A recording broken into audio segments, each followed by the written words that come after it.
Saudara, ikan duyung atau yang biasa disebut dengan dugong ditemukan terdampar di Teluk Palu, Sulawesi Tengah. Petugas Kementerian Kelautan dan Perikanan yang datang ke lokasi langsung melakukan evakuasi dengan mengubur bangkai dugong yang berukuran 2 meter ini. Bangkai ikan dugong ini ditemukan warga terdampar di pesisir pantai Kelurahan Tipo, Kota Palu.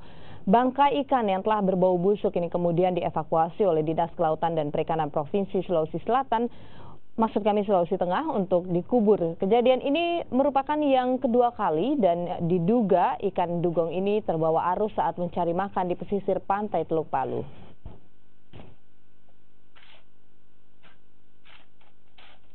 Masih mau melakukan pendalaman terkait banyaknya peristiwa terdamparnya dugong di wilayah Teluk Palu.